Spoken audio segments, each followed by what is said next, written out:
Ladies and gentlemen, journalists, chairmen, general managers, cabinet secretaries, defense attachés, ladies and gentlemen, in your capacity as such, good morning or good afternoon, and welcome to the Eurosatory 2024. Bonjour et bienvenue à la conférence de presse Eurosatory 2024. 200 of you have joined us from all over the world.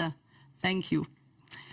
Mesdames et messieurs les journalistes, présidents, ladies and gentlemen, dear journalists, presidents and general managers, secretaries, defense attachés, secretaries of state, ladies and gentlemen, journalists, bonjour à vous, bon I après-midi. wish you all welcome, good afternoon, and welcome to the press conference in the Eurosatory 2024 exhibition, professional show. More than 200 of you are connected, and we thank you for attending this press conference. Now, there will be a round table, Les nouvelles a panel discussion called New Conflicts and Environment, how the legitimate forces are integrating the environmental dimension of armed conflicts for the benefit of a lasting peace. And for the panel discussion, there will be with us Mrs. Amélie Ferré from the Institut Français des Relations Internationales, the French Institute for International Relationships, Mr. Jean-François Ripoche from the European Defense Agency, and also, live from Ukraine, here Beskar Aveni, who's the Vice President, Economy President, Minister in Ukraine in charge of demining.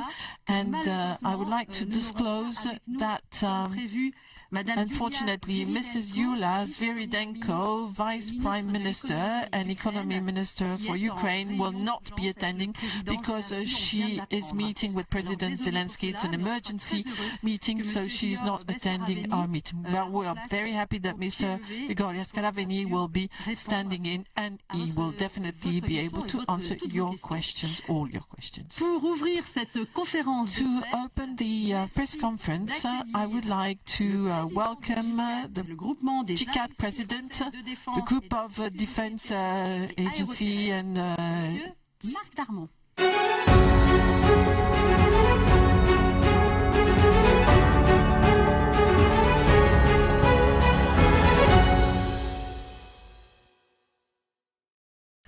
Mesdames et messieurs, ladies and gentlemen, dear friends, dear journalist friends, it is a pleasure to welcome you. It's such a large turnout. For many of you, thousands of kilometers between us, you're so far away, but we have a common horizon, and the common horizon is Eurosatory 2024, 17th to 21st of June, the world exhibition, the biggest world exhibition in the field of defense. As you probably know, se sont multipliés de façon... In the last 2 years, since the last edition, a lot has happened across the world, and all the countries are reacting to the fact that there are so many crises and armed conflicts happening at the same time. The fact that we have war again on European soil in Ukraine, and other armed conflicts are not so far away from us, or other situations in which power is being projected and there are competitions with countries on the eastern side of Europe. This is piling up with the terrorist risk everywhere, natural disasters, and the fight in cyberspace. Now, all these threats and these crises are actually adding up to each other rather than replacing each other. By way of consequence, world expenses for defense have increased 9% between 2022 and 2023, $2,200 billion, half of which is being spent by NATO countries. Europe is progressively organizing itself due to the fact that there is an armed conflict in Europe again. And in the Ukrainian crisis, we see that in this high-intensity conflict, land fights are central, play a pivotal position. It is on land fights that we see the biggest consumption of equipment and the biggest human losses. 25 of the 27 European Union states have increased their military expense since 2022, and the fact that we have war on European soil again means that all of our industry is working to speed up deliveries, encourage cooperations between states, and encourage research and development, and shorten the time to market for European military expenses. Now we have EDIRPA being funded for 500 million euros. It is a community system for pooled acquisition by one nation on behalf of others. And we also have ASAP, 500 million euros funded to invest in order to increase our capacity and the speed at which we can produce ammunition for our allies. I'll just give you an example. Nexter LDS is going to produce 150,000 shells. It is 3 times more than before the conflict in Ukraine. Eurosatory, the European leader, is going to relocate in France the manufacturing of black powder. More than 1,200 tons per year of black powder will be manufactured as of 2025 to supply the biggest ammunition manufacturers. As you probably know, on March the 5th, the European Union announced the EIDP, i.e. the need to stabilize community patterns in order to encourage acquisition and make sure that half the acquisitions in Europe are made from European industries. Regarding the French industry, just a few words. The French defense industry is an industry of excellence. 225,000 people work for this industry, 50,000 regarding land fight, and we're talking about highly qualified jobs spread across all the territories. They cannot be located offshore, and these industries have shown their resiliency in the COVID crisis and the following crisis: inflation, the energy price increase, and supply chain and difficulties hiring people, hiring personnel. And all of the industry has shown its resilience and its capacity to withstand the crisis. Now, in this, we're being helped by the 2024-2030 military programming law, 413 billion euros for the DPN that was launched in July, and the defense budget has grown to 43 billion in 2023, so we have witnessed an increase in the military budget in France. Economy to prepare for war is derived from a discussion between the military staff, the general DGA, and the industry. We have to adapt the solutions and the system to the real operational need on the field, and to increase production speed and development cycles. So we have increased our reactivity, we have shorter manufacturing times, and we adjust to the needs of those fighting on the land. And we have the CESAR system by Nexter LDS, which has gone from 30 months for production to 15 months lead time, and an annual speed, which means that we can produce we've gone from 4 to 8 systems a month. And for MBDA, the Mistral system has gone from 24 to 15 months lead time, and the manufacturing time will be from 40 to double in a matter of months. And all of this for the French armies and our allies. And among our allies, we have the Ukraine. The BITD, the industrial base of technology for France, are fully committed to meet Ukraine's needs on the short term with high quality equipment that has been tested, artillery for air defense, 250 VABs, and Caesar cannons and thousands of ammunitions, long Scarp missiles,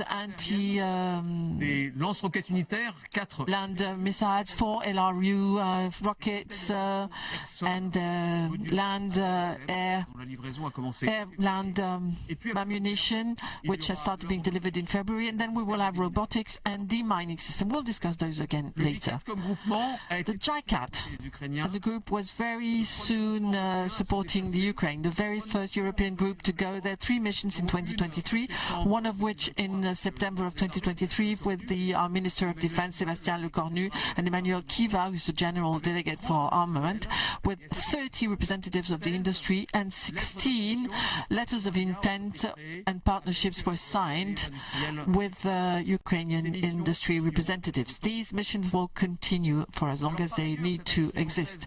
Now, the French defense industry is extremely dynamic. It has become the second exporting industry for armament exports across the world. It's an added value for the country. It plays a huge role in the trade balance positive result, and exports represent 50% of the turnover for BITD, the industry and technological defense base in France. Now, the international situation is also showing that most countries want to acquire better control of at least a part of their production, which means that the French industry has to sign partnerships with industries from other countries to which we export. And the French industry is prepared to do that, and we have shown it. Let's take the example of Ukraine. We have AUKUS. AUKUS has signed an agreement with the Ukrainian industry to support the vehicles, and the next KNDS agreement for Caesar maintenance, for the Caesar system maintenance. Now, I'd like to say a few words on security. 2024 is an important year. It will be the year of the Olympic and Paralympic Games in Paris. And regarding security, the French industry has worked alongside with the French government in a French team spirit to meet security needs. So what about the future? What are the challenges for the future of our industry of defense? I'd like to mention 2 challenges. Innovation. Digital, deep tech, artificial intelligence are pervasive. They're everywhere in the industry of defense. We are supported by the Defense Innovation Agency, which plays a pivotal role for the defense industry, and for the J4, which has an incubator called Generate. It is a startup accelerator and incubator which we are encouraging in our ecosystem. We also have an example of innovation with artificial intelligence, because artificial intelligence can be found everywhere in our systems, for detection systems, for sensors, pour l'autonomie, for autonomy, drones, robots, or for data processing, decision-making systems and combat systems. And quantic innovations will also be increasingly present for sensors, radars, onboard systems. And the third subject I would like to mention is the environmental transition, because operational efficacy is key for us. However, the defense industry must contribute to the overall effort, and they are contributing. Eco-design, which takes in consideration the subject of dismantling the products once their life cycle is finished, and everybody is contributing. The industry of defense, because it is contributing to the defense of our values, our freedom, our security, safety, shows that it is prepared to help establish the conditions for sustainability. So, as you will have understood, the French industry representatives are aware of the geopolitical stakes, the challenges that they are working in. And they have shown their resilience and the capacity to react, to shorten the lead time, increase the production speed. And they've also shown that they are capable of introducing the most efficient innovations when they are needed. They are capable of adjusting our systems to the operational needs. Thank you very much for your attention. Thank you very much, Marc Darmon. Could you please come and join me here? And we are now going to welcome the General Commissioner of the Eurosatory exhibition, General Charles Beaumont.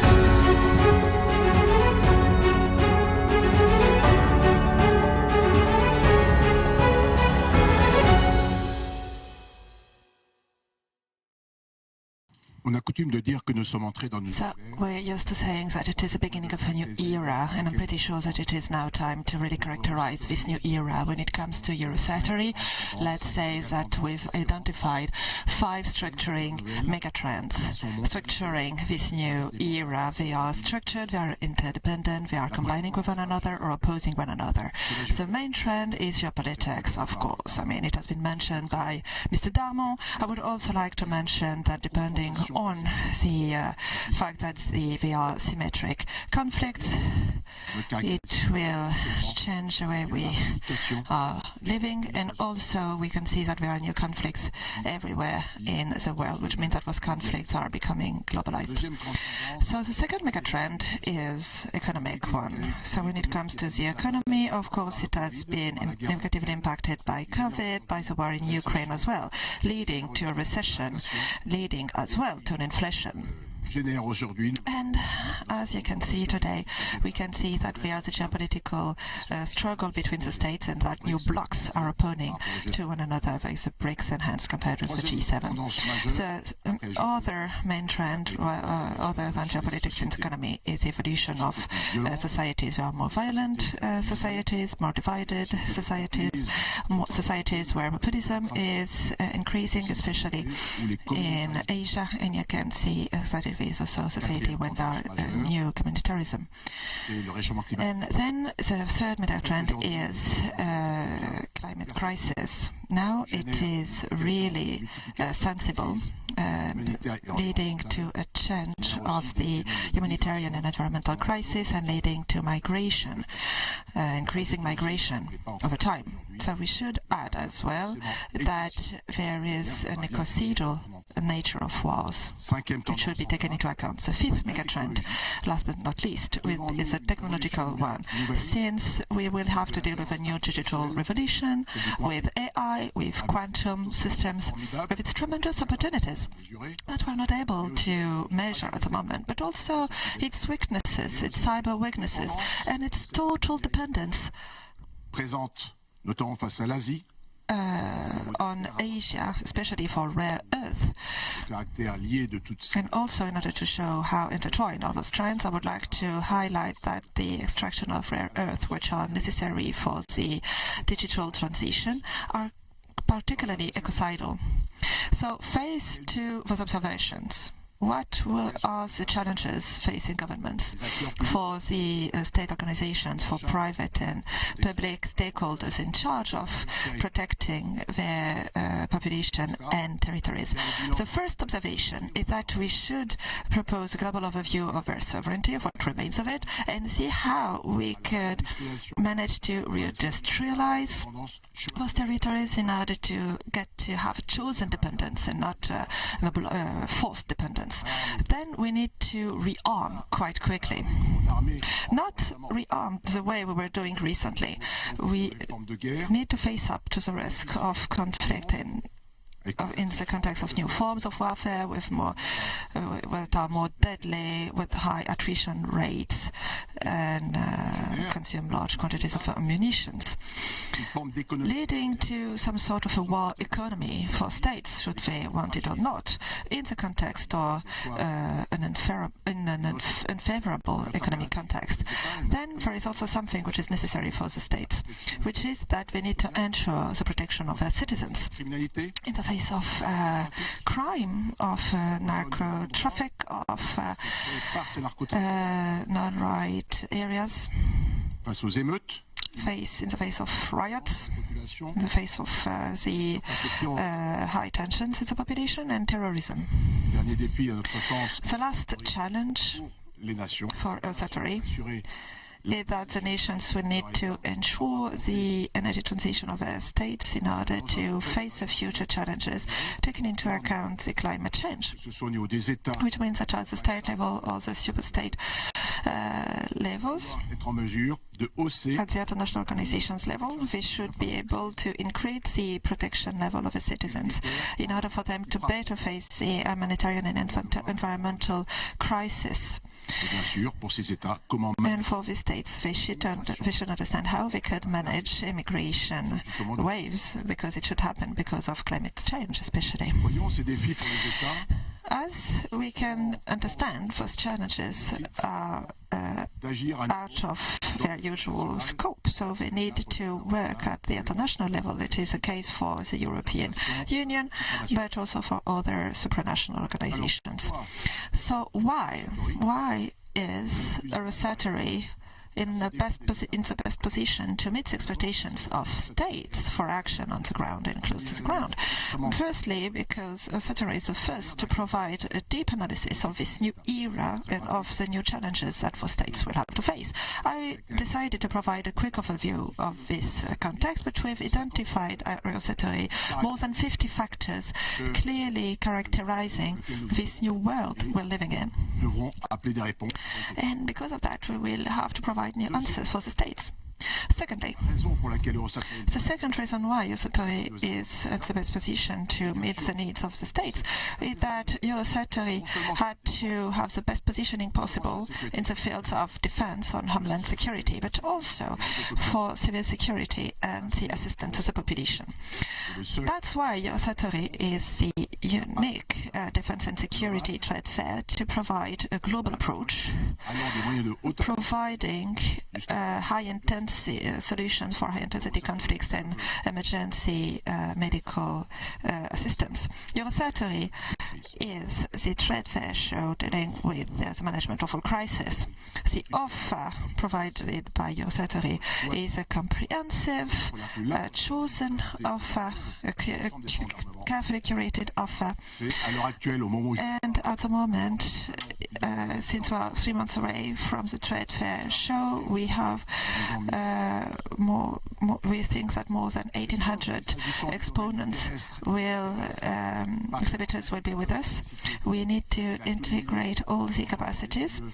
We will deal with the environmental system, with the land, the air, the sea, the space, and the cyberspace. Almost 50% of the companies exposing at Eurosatory will offer products for several environments. Those 1,800 exhibitors will represent more than 60 countries. It will represent all the defense and security bases in the world. It will represent more than 40 national pavilions, which are more than all of our competitors. It also represents only, but in a very responsible way. We know that 17% of the exhibitors are proposing lethal solutions. We are not only about armaments, we are really dealing with all the kind of challenges that the states can face. Autre signal comme quoi Eurosatory c'est le salon de référence. Another thing showing that it is a reference trade show. We are getting a lot of official delegations, 250, coming from 100 different countries. We will get 35,000 visitors, representing 20,000 visitors per day during the 3 days of the trade fair show. So that's why Eurosatory can say that we are the reference trade fair to be the best think tank to think about, to exchange on defense and security issues. It is also all about innovation. We are dealing with 500 innovations at each event. There are 2 startup presentation areas, since that there will be more than 80 startups in this trade fair show, which will be gathered together in order to introduce who we are. Eurosatory is also the best way to identify and present the different trends which are the current trends and the future trends.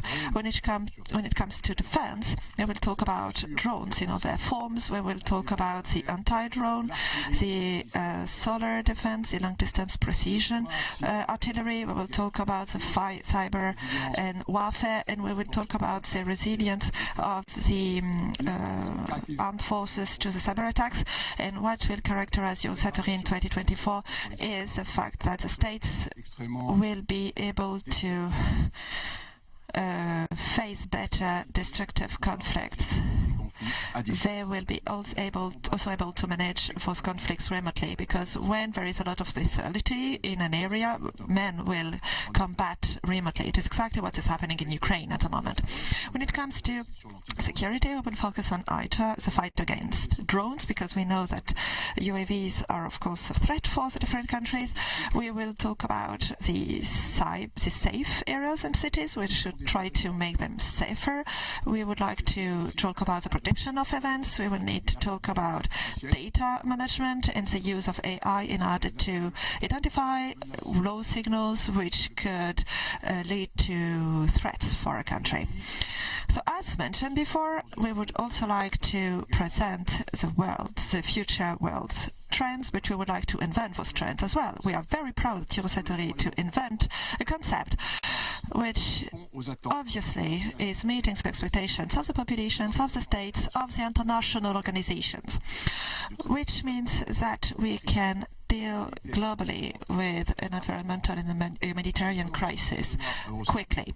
So that's why at Eurosatory we will have a 2,500 square meters area dedicated to that in order to present the state-of-the-art technologies, allowing the states to imagine new forces, new armed forces, in order to protect properly the citizens.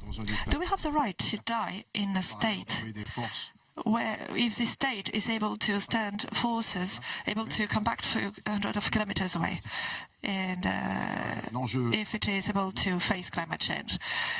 And we are seeing things beyond that. We think that we need to have planification, state-building centers, in order to see what is the historics of crisis, to really be able to meet quickly those immediate needs, and to foresee the way we could protect the populations and the environment. So I have to say that I'm quite proud of it. Eurosatory is also a way to deal with new crises and new topics. I've mentioned it earlier on, and we will have a concrete example with Ukraine. Is it possible to keep on thinking that the ecocidal characteristic of conflicts has and doesn't have an environmental impact, even though we know that conflicts could have a great impact on the populations and climate change? I think that this topic is crucial and that we should be accountable for that. Last but not least, Eurosatory is also a way to propose dynamic, high-quality demonstrations, offering a comprehensive demonstration of the capabilities of the French army, of the elite units of the internal security forces, and also presenting the different means proposed by the exhibitors. Eurosatory is also a new helicopter exhibition area in order to make sure that Eurosatory is really focused on the air and land protection of its perimeter. To conclude, I would like to say that we are dealing with a new world, with new challenges and new solutions. At Eurosatory, you're sure to find what you're looking for, and you will also find what you're not looking for, or not yet. Thank you.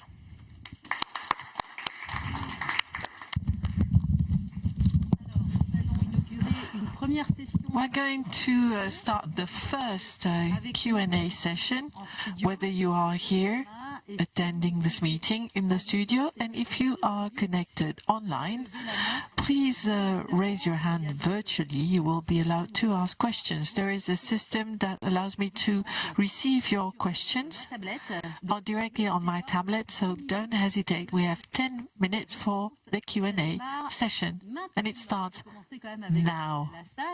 I would like to start with the journalists who are here on site. Could you please introduce yourselves before you ask a question, and think about the interpreters that don't speak too fast so that everybody gets the gist. Gutenberg, Defense News. General, I have a question on the breakdown of the activities. You talked about several domains, but could you be a bit more specific on how we break down the activities, land and other fields? Well, the defense industry is predominant. Eurosatory is a defense trade fair. And out of the 1,800 exhibitors, 1,200 are representing defense, and 600 of which are internal forces and civil security, predominantly inland security forces and everything that is prevailing in terms of security. But we're talking 200 and 300 exhibitors who make an offer regarding civilian security.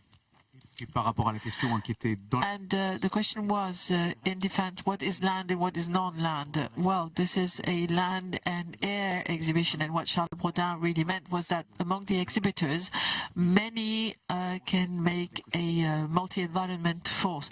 They have land offers, but also naval or air offers. Okay, one question that just arrived now online for Marc Darmon. In the current situation, how do the armament industries manage to foresee the evolution of demand in the coming years? Well, I believe I said this. The identified defense budgets are public. The equivalent of the French programming law is something that is disclosed. Everybody is aware of it. And in every country, the budget increase is substantial. Now, we are aware of what how the budgets are going to increase, but part of the budget increase has been already planned. Programs have been launched, and not all the countries are playing in the same field. In some countries, the budget increase is much more substantial, sometimes multiplied by 2, by 3 or 4, especially in eastern countries. On est sur un marché en croissance, naturellement. The market is definitely growing. Après, c'est une question de répartition. It's all a matter of breakdown. Digital is pervasive, it's everywhere, but on the other hand, Aujourd'hui en Ukraine, regarding the war in Ukraine, the land fight is still playing a pivotal role. It's very, very important. Pascal Samama, BFM Business. La dernière édition d'Eurosatory, le président... In the latest edition, the last edition of Eurosatory, our President of the Republic started talking about war economy 2 years down the line. What is your definition of what we mean by war economy? Are we really looking at war economy, or what would we need to do to be in a war economy? Well, I believe I already anticipated in my introductory speech, but I will repeat. What we called war economy 2 years ago, and we still call it war economy, are two things. First of all, we need to adjust our systems quickly to a high-intensity conflict, and we need to adapt also to the needs. And secondly, we have to speed up production, lead time, cycle times, and we have to increase the speed at which we produce the defense equipment. We've divided by 2 the lead time and multiplied by 3 the production capacity for some types of armaments. This started with a priority for a few systems, and now it's more widely applied to many equipments for this war economy that the President of the Republic referred to during the Eurosatory introduction 2 years ago. But we're not there yet. The journalist says we're not there yet. Well, that's a matter of judgment. Can we give the microphone again to the journalist? Well, what one might add is that identifying critical materials is essential, and we need to constitute a store in powders, some components for major systems, and we need to buy them so that we have a sufficient store. If we want to be able to make armed systems, we need the raw materials for that, and that's also an issue. And we need to have the skills, and this was mentioned by Marc Darmon. We have to be able to mobilize additional resources, reserve resources, so that we can increase our production chains and speed. We need more people to produce more and faster. And in order to set a foot in the war economy as it was defined in the US in 1942, well, even Russians, says the journalist, absolutely, the Russians are at 6% of GDP and dedicate a lot of money to their defense. They make more armored vehicles, they produce more airplanes, and this means they have to increase the budget. It's far greater than 2% of the GDP, and this is something that we are looking for. more. We need the mass. We don't have enough. Thank you. Any more questions from the audience here, or do I take a question online? Okay, while you think about it, I will take a question online for you, General. Considering the current situation and the speed of innovation, can Eurosatory continue being organized every 2 years? So really the question is, do we need to organize Eurosatory every year instead of every 2 years? I don't think so. Because we have other armament trade fairs in other countries, so everyone should have their slot. And you're familiar with the Salon du Bourget. It's in June on odd years, and Eurosatory on even years. And also we have to stand back and think. Between two editions, we have to think about the difference. When Eurosatory started being organized again in 2022 and it was cancelled in 2020 because of COVID, we had to think about the offer evolution between 2018 and 2022. In 2018, there were no armed drones being introduced on the Eurosatory stands. None. It was a taboo in Europe at the time. And now, this, because of the war, this taboo is gone. And at Eurosatory, you will find land armed robots and drones, armed drones, and naval drones also armed. So in 4 years, we have seen a huge difference. Every 2 years, we can review the evolution and what technology has been contributing. And we do this in all the other armament trade fairs that we visit and with which we benchmark. More questions? One more question from the audience in the room. Okay, I don't have any more questions online. I would like to ask a question, a journalist question.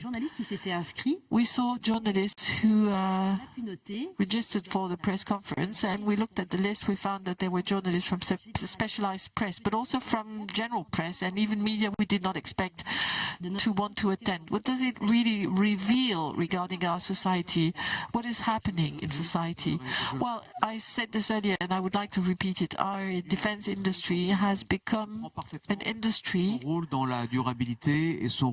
that plays a role that everybody understands. We now understand that it's essential for our sustainability and for our safety, and it's become a central industry. The French industry is obviously a very good one. It exports a lot to other countries. And we're no longer talking about something, a niche industry, something very specific. It's now known by everyone. And we also hear this from the people we hire or the people we retain. Most of them say that they want to do something that is meaningful. And for the last few years, we have understood how important this industry was for our country. Conclusion, General? Well, 80 years of peace in Europe. I'm talking about Europe. Within the European borders. That was exceptional. And probably many people, because of these 80 years of peace, people have forgotten the price of freedom.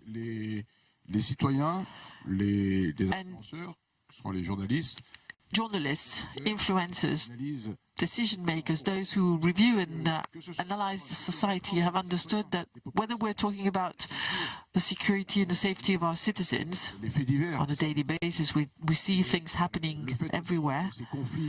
We hear it in the news, and also the fact that we have an armed conflict right next door and the possibility of even a nuclear conflict. And we also hear about conflicts in Africa and elsewhere. It means that for every single citizen, it is a concern. And we are happy, actually, to see that non-specialized media and press are now looking into this. And we find this is very important and a good thing for them to do. Thank you very much, General Darmon and Mr. Darmon and General Baudouin. We now have Amélie Ferré.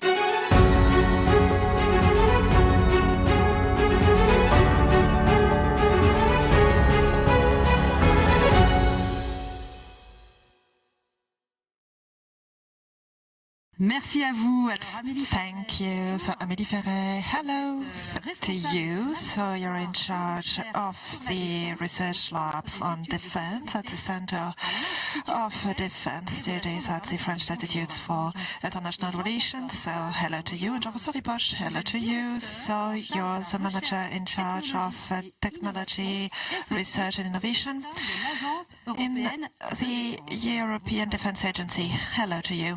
Alors, on est parti pour 20 minutes. So we're up to 20 minutes of a roundtable of 20 minutes. After 20 minutes, we will be joined by the Vice President for the Minister in charge of the mining. We know that the Vice President had to cancel her participation because of an emergency meeting with President Zelensky. We know that it could have happened, so we're thinking about them. And let's start the debate in between us. So, Amélie Ferret, I have a question for you. What will be the main challenges that we will have to face when it comes to the new conflicts that we've talked about during the first part of the press conference? So, to answer this question, we need to have clear characteristics in mind when we deal with those kinds of conflicts. I think that they are different. They can abide by different forms. When we talk about aparatic conflicts or high-intensity conflicts, we can see that two parties combating one another in Ukraine, and it leads to the question of the mass for the European countries. Does it mean that do we have enough mass in order to face such a conflict? So, in order to answer this question, it means that we need to increase the influence of the defense economy in Europe and in France. As mentioned before, this defense economy should be agile enough in order to absorb this need of new orders. And we also need to be able to identify those dependencies. Indeed, we know the dependency of the commercial and economic flows, which means that we need to understand if we have enough semiconductors and rare earth in order to make sure that defense industry can meet the demands of the nation on the long term, but on the mid-term as well.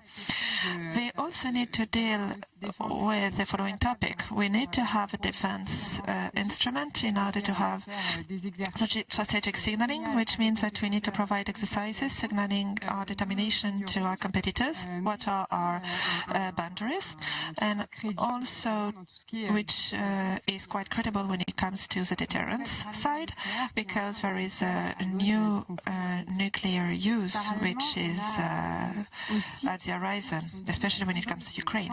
There are also a new hybrid conflict. So when it comes to the kinetics, the heavy armaments, but also the non-kinetics when it comes to non-material armaments. And we need to be careful to really talk about the destabilization way to the destabilization attempts, for example, via the social networks. So that's why we really sought to strengthen the link between the weapons and the nation to make sure that the citizens have a critical mindset regarding those information. We need to be trained, and we need to understand what strategically means this hybrid wars. We should understand what it means in this context. So it means to deal with a major society. It's exactly what you're saying. Finalement, c'est le rapport de force qui fait loi et pas la loi.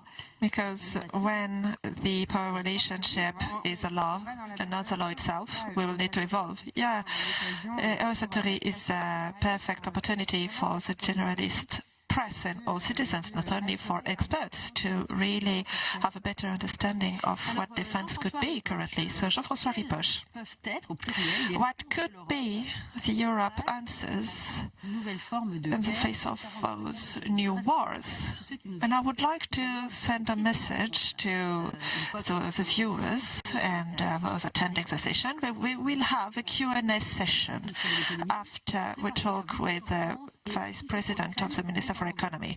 If you want to ask a question to the Ukrainian side, we will answer in English, not in Ukrainian.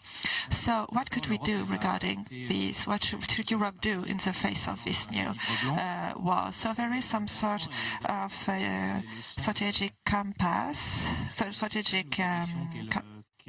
compass, which is some sort of a new white paper during missions in the Persian Gulf, in Guinea. We've managed to identify our capability priorities at the European level. I would like to mention a few of those characteristics. First of all, we would like to intervene on the entire spectrum. We need to be able to have a great command on everything. So should it from the high-intensity conflicts to the hybrid wars, we need to be experts. We need to have a quality approach, to have a technological advantage, and also to really make sure that those systems are affordable. We need to acquire a lot of them, and we need to combine short-term solutions and long-term solutions. So, for example, we need to think about our ammunition stocks in Europe for the long term. But you also need to prepare for the future, because it is quite we will have to deal with a lot of uncertainties in the future, and tomorrow's conflicts are not today's conflicts. That's why Europe needs to harmonize our needs in order not to deal with the national specificities, but to have a more common approach. And Europe should keep on developing what they're doing and investing in research, in joint development, and also to try to be more open in innovation, where sometimes the civilian world could invest a little bit more as well. But we know that we will need to adjust to this new world, to invest a little bit in it. And for example, when it comes to the civilian world, people are investing in the digital world, but we need to make sure that it is adjustable to the military world. We've mentioned the anti-drone war. We know that we have immediate needs regarding that. We also need to adjust to the threat and the kind of responses that we can provide. There would be needs regarding that in the future. So we should do both. As mentioned before, we should focus on that, on all kind of spectrums, on kind of media, the air, the land, the sea, the cyber, space. I mean, there are no places where there won't be a need for interventions, and Europe and collaborations will be a part of the solutions. Amélie Ferret, what is at stake and what are the impacts of the ecocides before, during and after conflicts? So here we're talking about, first of all, before conflicts, what could we do to prevent those situations? So I would like to say that it is one of the main specificities of the European defense industry. In Europe, we have regulatory framework allowing us to identify the problematic materials for the environment, to really list them, to categorize them, and to manage them when they're used for armaments, for example. Before conflicts, the first thing that we should do is to provide a mapping, an inventory of the kind of materials of the armament systems which could be impacted, and how to deal with this system. So let's talk about the REACH initiative, which started in 2006, trying to identify a few materials used for ammunitions. And they made a very important effort, which was quite costly, which was done by the defense industry. And I think that we should pay homage to the defense industry, because they did their best to do what they had to do. Other directives were adopted, such as the eco-design put in place by the Armament General Directorate in France, leading to an eco-design of a system since the very beginning, should we talk about a weapon or a tool of the defense environment. We are trying to design systems which are aligned with our values, and the fact that we really want to have positive environmental action. It is what I could say about the before. So when you say that we should be aligned with our values, all countries, all continents don't have the same values. Are you saying that we should buy European systems? We have obligations at the state level. We know that we had COPs and obligations for each state. We know that at the European level there is regulatory efforts which are being made in order to make sure that we identify and accept regulatory systems for the environment.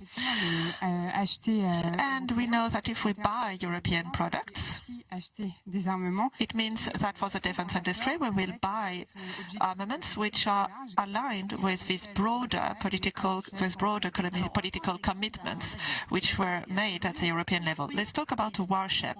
So we can build and dismantle this ship without leading to an excital situation. We are, for example, thinking about the design of the ship, and we identify the materials used during the building of the ship in order to reduce the ecological cost of this building session. And also we can dismantle.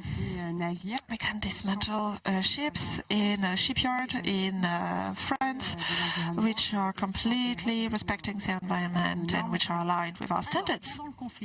So during the conflicts, during the second part of my question, what should we do during the conflict? So during the conflict, we should avoid using armaments which could be questionable. I'm particularly thinking about armaments that we should use in order to pierce shielding, so for example with depleted uraniums. We should think about alternate solutions. For example, we talked about white phosphor in order to have designated targets and also to light tunnels. So we're already trying to use new materials which won't be so problematic for the environment, such as napalm. We are not using napalm. It's not really the same. Yeah. And then the after part, the aftermath. How could we assist the populations and how could we help the countries in order to repair, to provide the best recovery for the polluted, contaminated rivers, fields and so on. So it is one of the main part of the environmental impact of the armies. It is a before conflict, during conflict, and what we call the post-bellum, after the conflict.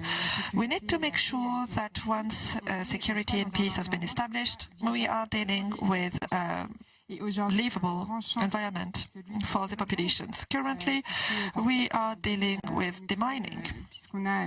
In Ukraine, we have a front line which is quite fixed. So we have mines protecting positions, so it will lead to demining issues. After the war, France will be able to propose its expertise in order to help Ukraine, but I'm really eager to hear our Ukrainian speaker on this topic later on. So you know what kind of questions I will ask you, Jean-François. How Europe can adjust in order to make sure that for defense and security issues take into account environmental protection. So first of all, when it comes to the environmental protection, it is one of our priorities. Indeed, it is necessary to have sustainable energy for our armies.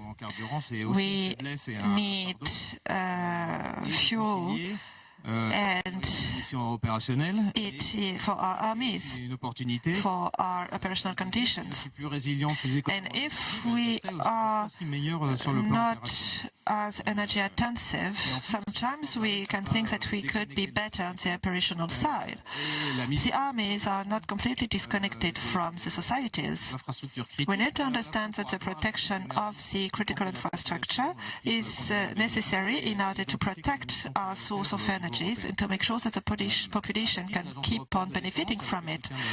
And the European Defence Agency, with the support of the European Commission, has two forums in order to make sure that the goals of the energy transition, which on paper is excluding the fact that militaries should participate, is taken into account by the Ministry for Armies. We need to have more renewable and strategic energies in the armies. We should use more hybrid vehicles and electric vehicles. We will talk about that at Eurosatory.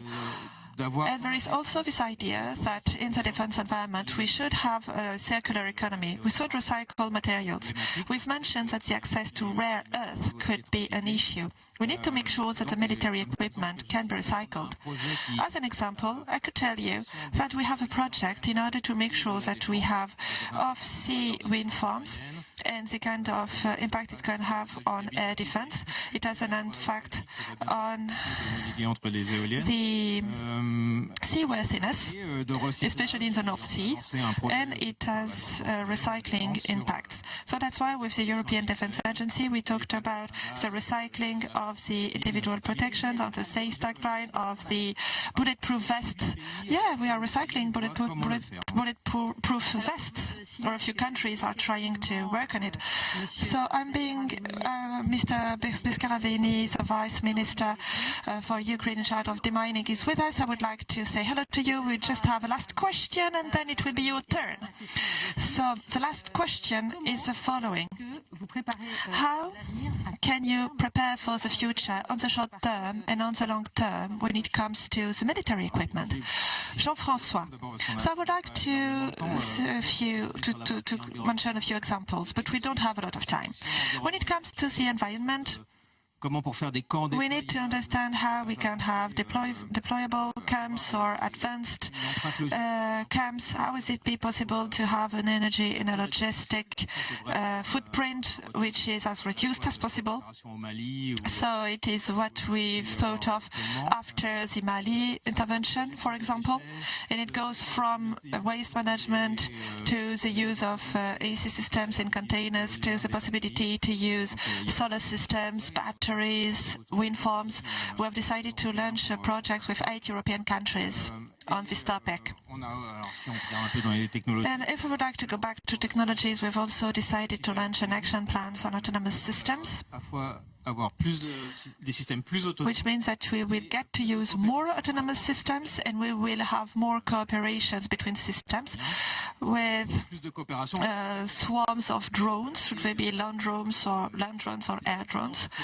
And we know that it is very costly in order to operate a drone system, and the less staff we will need to operate the system, the better it will be for the army.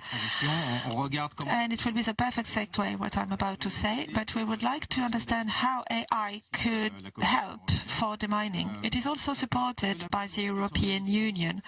It could help for the preparation of the mission, for the fusion of sensors, should we talk about radar going through the soils, or else in order to identify which corridor is safer or not. So when we were talking behind closed doors, you said something which was quite important.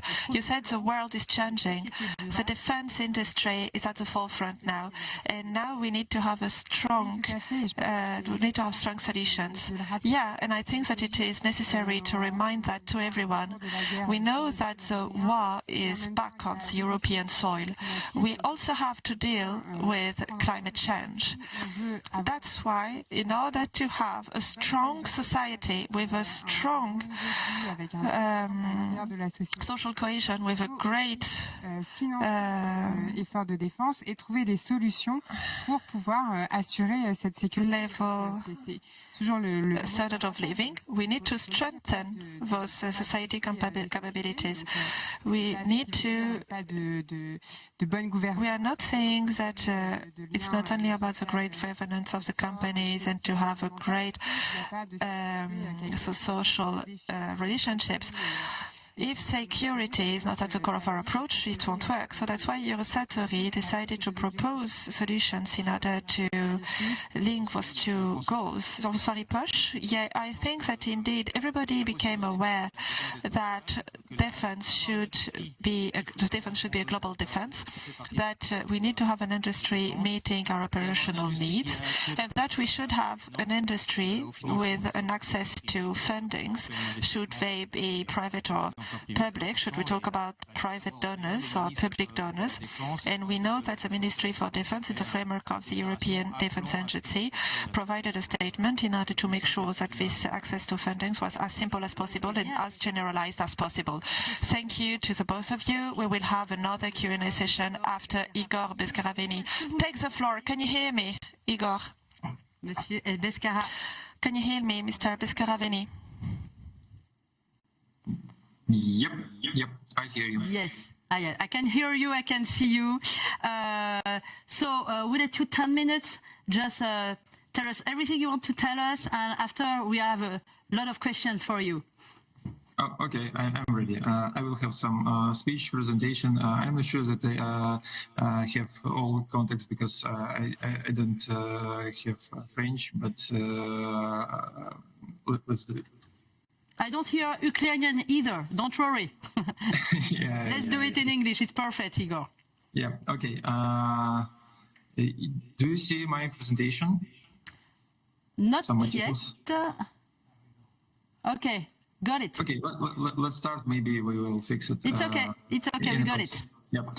Dear ladies and gentlemen, to begin with, I am grateful for this opportunity to address the ecological issues from the war, our efforts to cope with and future key steps.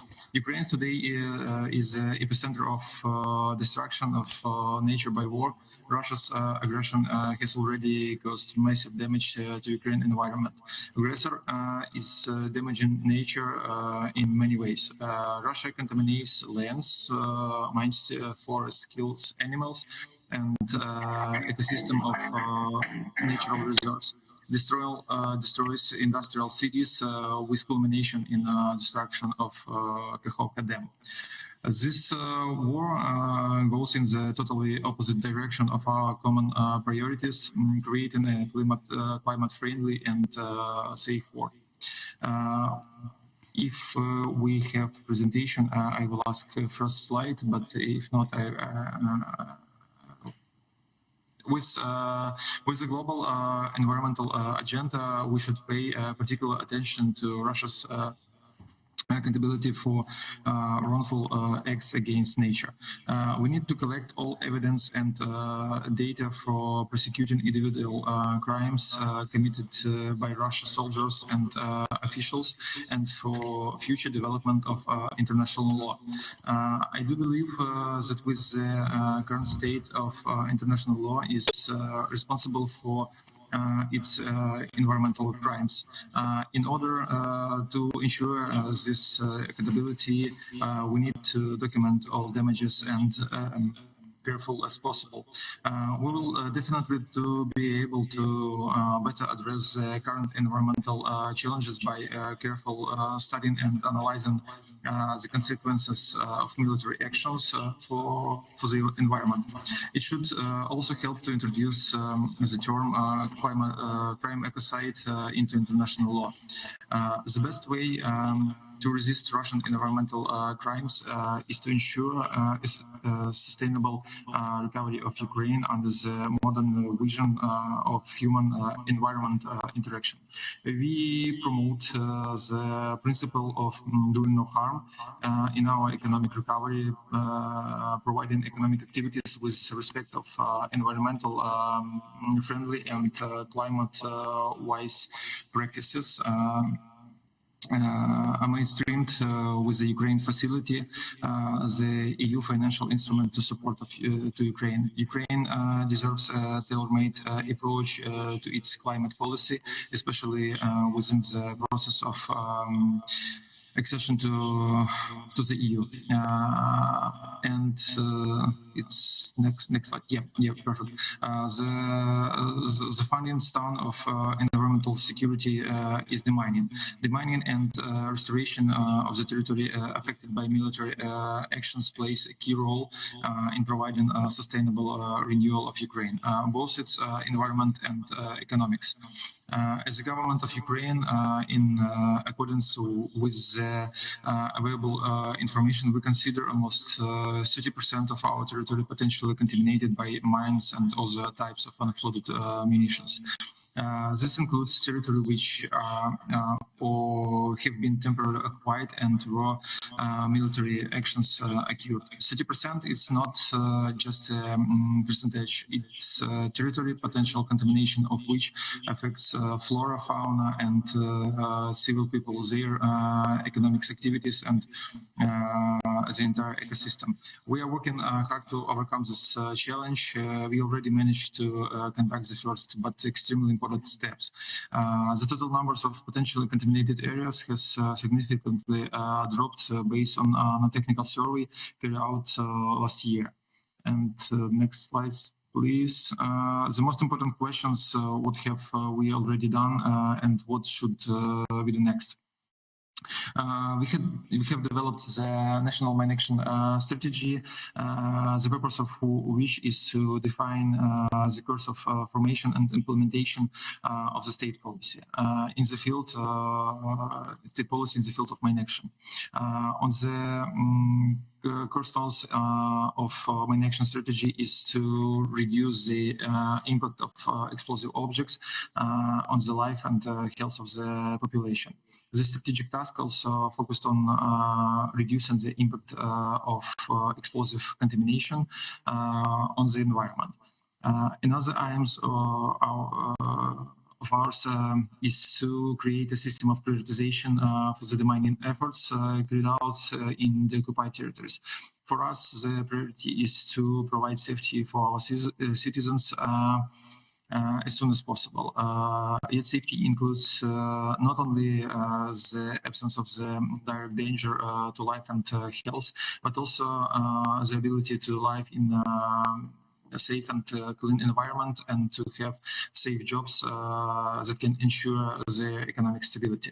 To address this issue, we are developing the prioritization system and the state register of the mining territories, employing modern technologies, considering economic factors, but also the quality of soils, groundwater level, flora, fauna, opportunities for carbon sequestration, etc.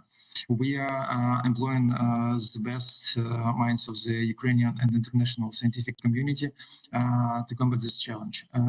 We keep saying that every tragedy is also a lesson and an opportunity for us. For example, as one of the founding steps in this direction, we are currently planning to create an online map of soils and ecosystems that Ukraine was struggling to create before the war. Overall, we highly value the experience of our international partners when it comes to sustainability and environmental protection. Hence, while we always continue to grow the capacity and combine the challenge at hand, we would extremely appreciate an opportunity to learn from our international partners, especially friends, on every steps of the way. Ukraine, Europe, and whole world needs a just peace. But peace can't be created on the basis of massive destruction and damage of environment. We call on the international organization, the global environmental protection community, and policymakers to keep this Russian crime of ecocide highest on agenda. Thank you for your attention. Thank you. So I have a question for you first here on this stage. Amélie Ferret is going to start. You told me you have 2 questions and Jean-François Ripoche 1 question. Let's start with you, Amélie. Okay, so thank you very much for this very enlightening presentation. I have a question. I understand that Ukraine put together a website in order to collect data on where could be, for instance, the mines. And I was wondering how it works, if the citizen, they can call the website and the people, if they can send photos, for instance, and if you use technologies to create maps or to warn also the population of where are the areas where you cannot go. because of problems with mines, for instance. And my second question is about the very notion of ecocide. If I know that the ICC, the International Criminal Court, is actually doing an inquiry on Ukraine, and I was wondering if you know that if they are taking care also of environmental, violations, for instance, or if this notion of ecocide is purely political and not judicial today. Okay, thank you for your question. First part of this long question about information and possibility to use for civilians people information about contaminated areas. First of all, scale of problems is super huge, and all time we collecting data and improving that the data and quality of the data. Right now we have application that was created by State Emergency Service, where citizens can find information about danger territories. Also, that information people from Ukraine can find in a website of special emergency service. But at the same time, we move in that way and try to build more efficiency system where we'll collect data not only for inform citizens, but for make big data analysis and build our prioritization because biggest part of territory that right now we classify like affected or potentially contaminated actually will not danger, but we need to make non-technical survey and find evidence for about the territory. We will collect the data. We will collect the data for informing people. We will use the data to make big data analysis because right now we can use not only classic approach to a non-technical survey when some group of people move to some territory and try to find evidence. Right now we're using satellite images and find that evidence used high tech. And the second part about ecocide and the terms. Right now, we don't have like definition what is ecocide, but it's best time where we can together make the definition and make that understanding for whole world because we want to prevent actions in the future that making right now Russia in Ukraine territory. Thank you for your answer. After it's your turn, online and in the room. Jean-François Ripoche. Good afternoon, sir, and thank you. My question is about what would be, in your view, the current main challenge? Is it to get the right equipment, such as robots or detectors, or is it to have the people who can operate those and have the skills to operate and do such missions?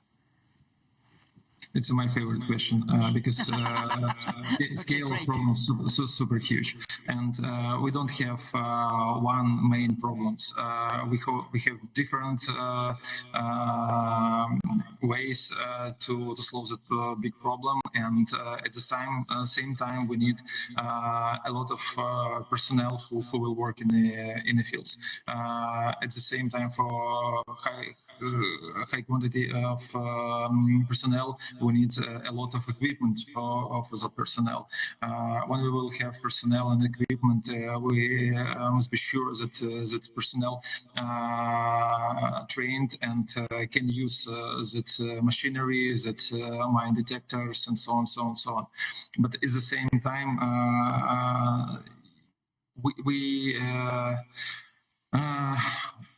We can't count how many people really we need to solve that problem, because it's the biggest problem from I don't know, maybe from Second World War, and we try to implement new decisions, new approach to the mining of Ukraine, and it's like many different questions where we when we find answer for some questions, after that we have a few new questions, and it's not like we need a lot of machines and it's all really we need a lot of the mining machines, but at the same time we need trained personnel for that machines.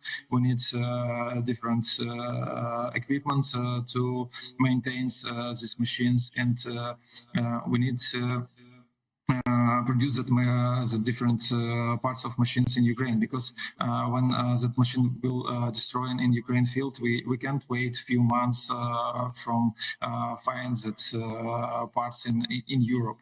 And it's like the mining, it's multi-problem that have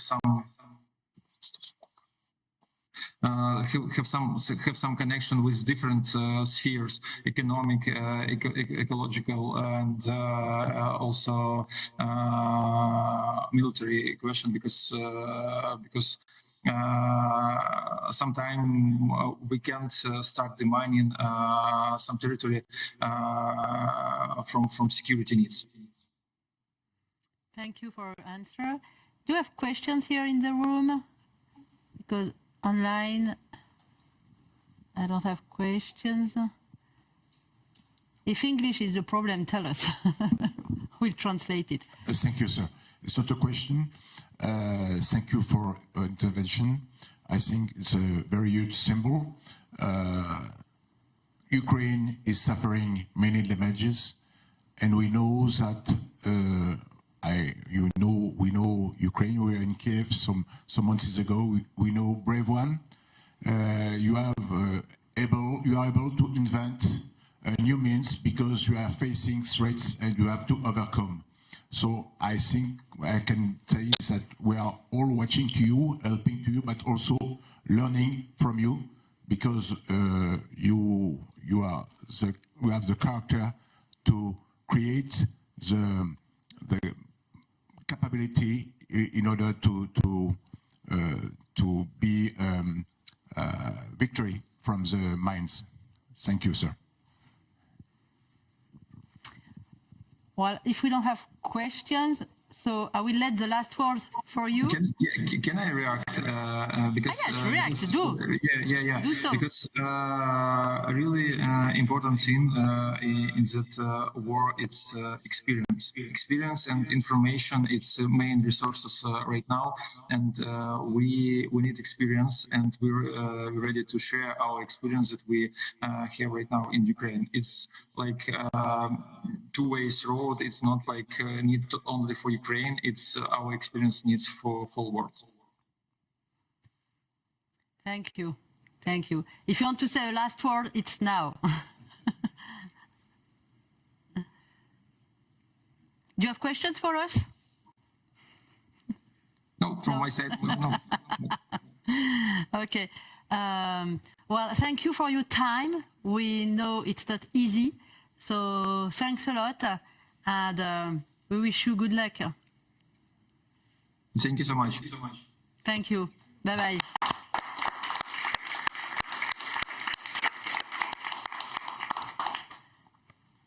Eh bien, on s'achemine doucement vers la we de presse. will soon end this press conference. I would like first of all to thank you for taking the time to talk with us. So Amélie Ferret for l'IFRI, Jean-François Ripoche for the EAD. I would also like to thank Marc Darmon for the GCAT. I would like to thank Charles Baudouin, the General Charles Baudouin, who is the General Commissioner for the Eurosatory Trade Fair Show. I would like to thank the more than 200 people connected following this program today over would like to thank all of you, those who are here in this very room. We are obviously at your disposal for the potential future questions that you might have in the next minutes, hours, days to come.